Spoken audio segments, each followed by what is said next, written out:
Kecurangan demi kecurangan dipercaya selalu menghiasi kegiatan pemilu di Indonesia dan itu sudah menjadi rahasia umum.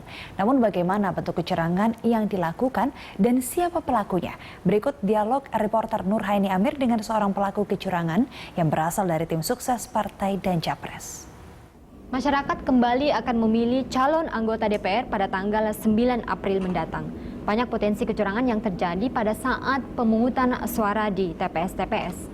Saat ini saya akan mewawancarai salah satu pelaku kecurangan pemilu yang identitasnya sudah kami samarkan sebelumnya. Halo Mas Budi. Ya, halo.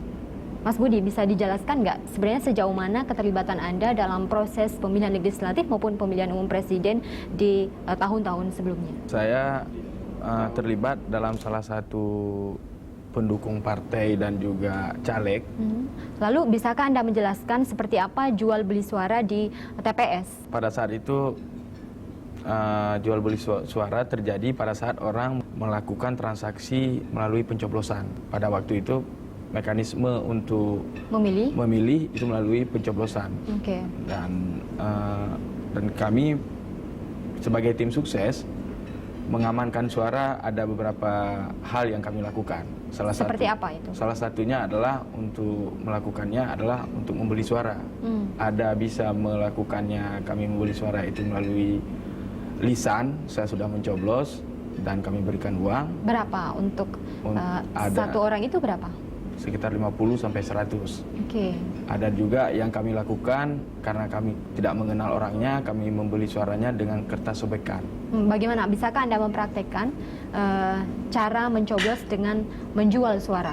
Ya, kalau lisan itu mungkin kita sudah mengenal orangnya ya, karena sudah kita percaya orangnya ya, kamu sudah mencoblos ya, kami berikan uang dan ucapan terima kasih. Tapi bagi orang-orang yang belum kita kenal orangnya ya kita minta buktinya, dan buktinya adalah sobekan. Anda akan mempraktekkan ya, seperti saya apa? akan praktekkan. Ini misalnya kertas suara, salah satu kertas suara. Kita akan membeli dia nanti datang ke dalam TPS, kita memintanya untuk mencoblos, tapi dia tidak menggunakan paku. Biasanya di dalam TPS itu kan ada paku. Lalu dia menggunakan alat apa? Jadi dia menggunakan langsung, dia bentuknya misalnya dia nomor 1, dia sobek sedikit nomor 1-nya ini. Baik, disobek seperti itu. Disobek seperti itu kan, seperti nampak tercoblos. Oke. Dan kertas inilah hasil sobekan inilah yang akan dibawa keluar TPS dan mereka akan menjumpai kita di luar TPS. Akan bertemu dengan tim sukses, lalu akan memberikan tim sukses, dia memberikan bukti bahwa saya sudah mencoblos. Sudah memilih. Oke. Untuk potensi jual beli suara ini, mana yang lebih gampang dipraktekkan? Apakah sistem contreng atau sistem coblos? Lebih mudah memang transaksi jual beli suara itu melalui sobekan. Kalau memang melalui contreng, dia tidak bisa melakukan apapun di situ, karena dia juga dilarang untuk membawa HP, kemudian juga dia dilarang untuk membawa kamera. Selain jual beli suara yang ada di TPS, apakah Anda juga melakukan praktek-praktek lain di mana itu bisa mempengaruhi suara atau pilihan seseorang? Memilih daripada sekali itu memang menjadi praktek tren sebenarnya kan, karena DPT pada saat pemilihan itu di satu kampung A itu ada namanya, misalnya ada 100 pemilih, tapi yang memilih itu hanya sekitar 50. Dan di setiap rumah biasanya kita jemput kertas undangannya dan kita panggil orang-orang yang memang itu bekerja. Nanti akan memilih. Nama kamu berubah lagi nanti.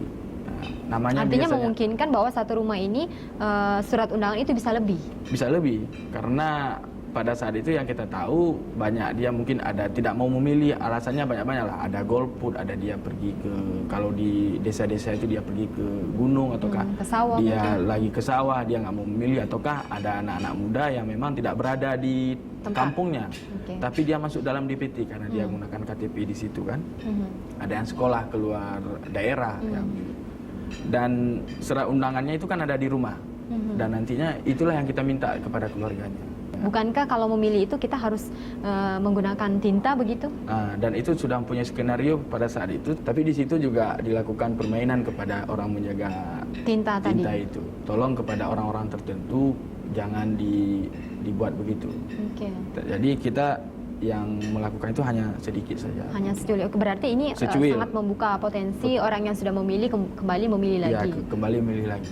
Pada saat Anda melakukan praktek-praktek seperti itu, berapa jumlah suara yang bisa Anda kumpulkan di satu TPS misalnya?